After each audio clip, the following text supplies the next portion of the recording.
In this video, I'm going to walk you through the Materials Request module in Aspen Discovery. This video is geared towards staff who will be managing materials requests in Aspen. If you're looking for information about setting up the Materials Request module, please check the Aspen Help Center at help.aspendiscovery.org. To get started, sign into your library catalog. When you click on the side menu on the right, you should see a link to Aspen Administration. Once you're in Aspen Administration, you'll see a section called Materials Requests. It might also be called something like Purchase Suggestions or another term, depending on what your library has chosen to call it. From this section, you'll be able to view and manage materials request statuses and see other reporting information. Before we get into managing requests, let's check our staff settings. You can find these by clicking on your username, then click Staff Settings at the bottom. If your admin team has enabled email notifications when a request has been assigned to staff, you'll see an option here to turn that on for your account. Next, if your admin team is allowing staff to have customized reply to email addresses for materials requests, you can enter in your reply to email address and an email signature here. Once you have these settings how you like them, we can go back to Aspen Administration. And let's click on Manage Requests. This is the screen where you'll be able to view any requests that need to be processed. There are typically two main types of requests you'll see here: requests that are in progress and requests that are still pending and being worked on. Pending requests have been submitted, but no action has been taken for them yet. They'll be indicated by a pending status.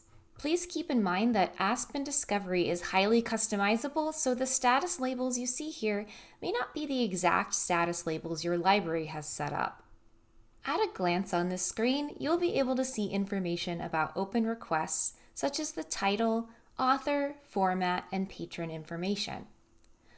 You'll also be able to see who requests are assigned to in the Assigned To column.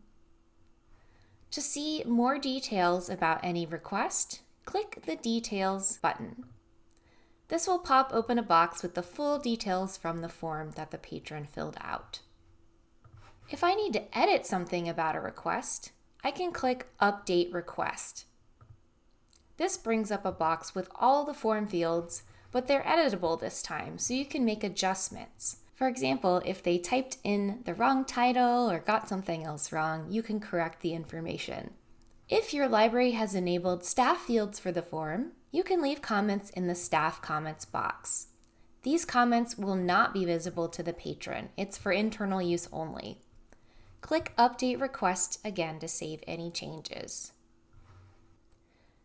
If I scroll to the top of this screen, I can also use the Filters button at the top to narrow down to specific statuses, requests within a certain date range, specific formats, or who the requests are assigned to. So if I wanted to just see any closed type statuses available, I can mix and match these statuses by checking and unchecking them, and then clicking Update Filters to see my new results. You can also quickly filter through the requests on the screen by using the blank text fields at the top of each column. So if I want to see just the requests that are assigned to me, I can type in my own name, and now they're narrowed down. If you need to assign a request to another user, check the box next to the request, scroll to the bottom, and then select the user from the Assign Selected To dropdown.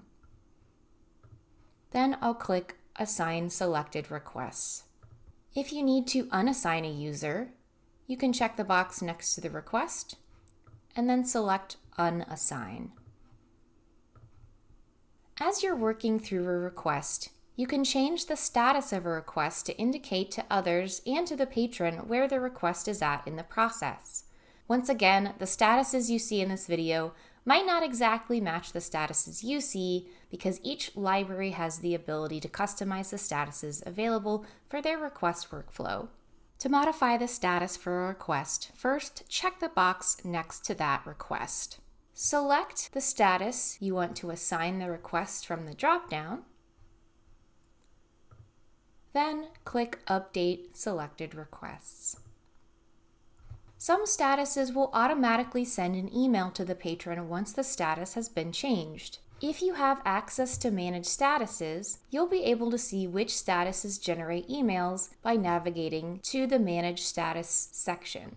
If you see a yes in the Send Email to Patron column, then switching a request to that status will generate an email to the patron. You can click Edit to see the text of the email that will be sent to the patron.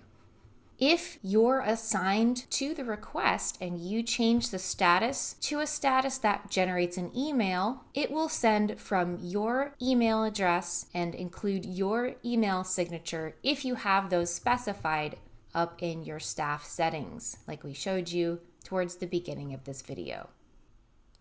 Depending on the permissions assigned to your account, you may also have access to the usage dashboard, summary report, and report by user.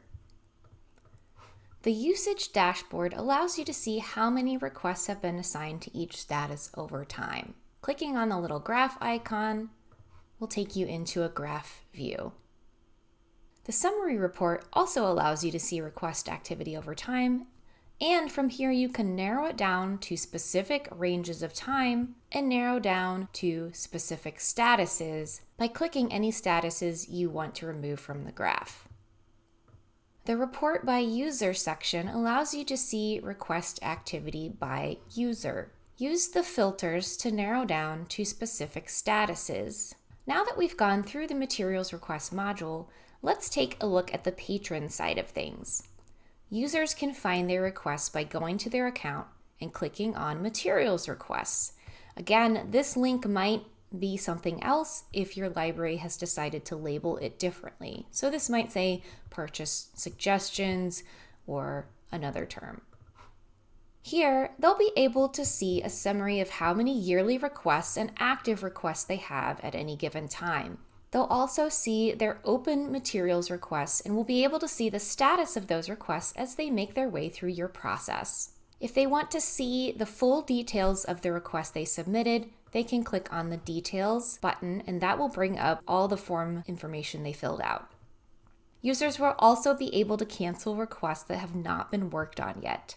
To see both open and closed requests, click on All Materials Requests, then click Update Filters.